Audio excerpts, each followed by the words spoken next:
We talked to you a month or so ago, a little time ago, and at the time you expressed a bit of concern around fresh food in January, suggesting that this could be disrupted. You did say that things would normalise quickly, but that we would need to be prepared for some disruption. Is that still your view? Yes, I think you've summarised that beautifully, and our view hasn't changed. I mean, clearly what Tesco, and I'm sure our competitors have been doing, is getting ready for the worst case, which is a no deal, trying to ensure that we have stockpiled as much as we can of long life product, either in our warehouses or with our suppliers, and what can we do to kind of minimise the risk of food being caught in what's probably going to be the most difficult place, which is the port of Dover and alongside that. So we've been diverting shipments to other ports, and I think I'd still stand by what I said a month ago.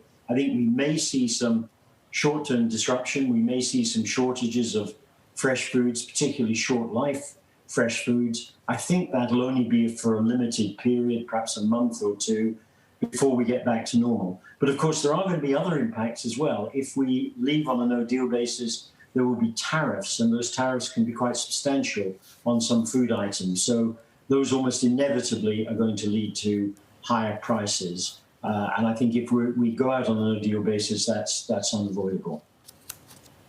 What kind of inflation do you expect then, John? If we do, I mean, if there is no deal, we do already know what the WTO rules are.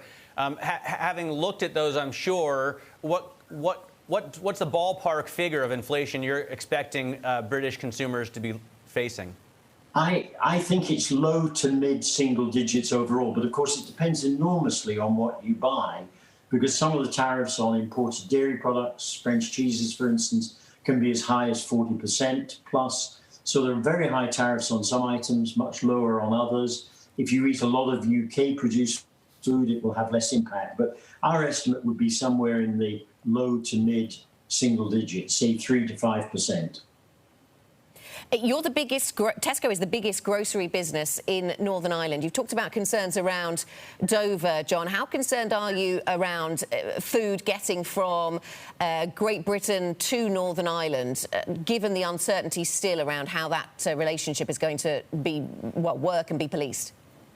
Yes. Well, look, obviously it has been a concern.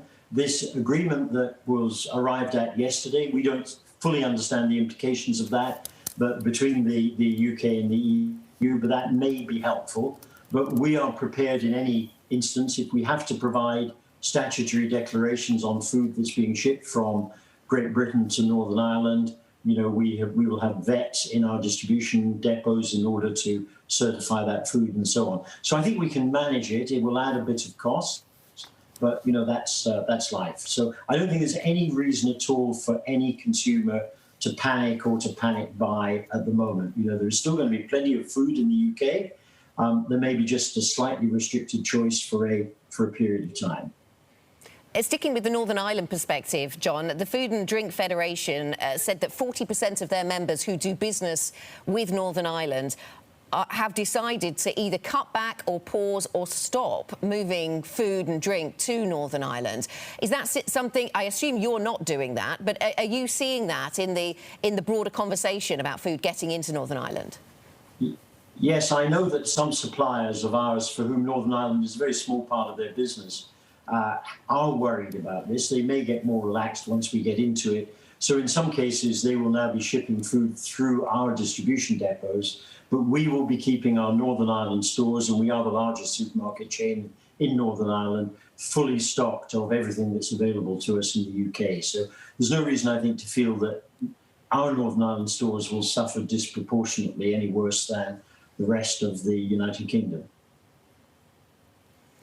I want to ask about Christmas, John. Happily, that holiday comes before the hard Brexit date, and I wonder if you think there's going to be record demand for food this Christmas. Will people get together and eat a turkey or a ham together? Or are the lockdowns going to limit the ability of families to gather and celebrate?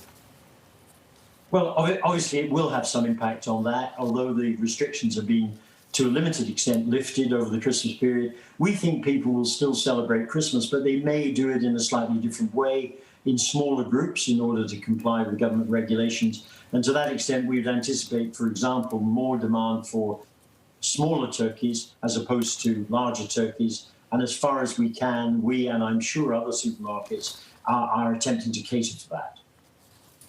I know that you recently made a decision, Tesco made a decision to repay the UK business rates relief. That was followed by other retailers, John. Why did you decide to do that, having previously suggested you could accept that relief and pay dividends? Yeah, I think when we started earlier in the year, we really had no idea how much cost would be generated by COVID, and it was a lot. You know, we had to send 26,000 of our staff home on full pay, for instance, put a lot of protective materials and screens into our stores, etc., etc. But as we got into the autumn, it became clear to us that the bulk of that cost was behind us. We were trading well, our whole industry is trading well, and we felt that, you know, given we had been in receipt of some benefit from government, there were many, many businesses who were doing much worse than us, and perhaps we had a kind of moral imperative, if we could, to repay that money, and that's what we did and announced last week. So it will dent our profits for this year, but we absolutely believed as a board that it was the right thing to do. What about online shopping? It's something we've done at my house for the first time this year, and I'm sure a lot of others have as well during this period. Are those changes permanent, John? Do you need as many physical stores post-COVID? Well, I think it depends. I think the changes to a lot of people have sampled grocery home shopping for the first time, and some of that will stick. Until we get out of the crisis, it's not really going to be possible to be sure how much. But crudely, we have doubled the number of weekly deliveries we do, from about 700,000 a week to about 1.5 million. I doubt if all of that will remain once we get out of the pandemic, but we think there will be a substantial uplift, and we're very much prepared for that. So I think for some people, it will change their shopping habits for a lifetime, you know, and that's something that the industry has to be able to adjust to.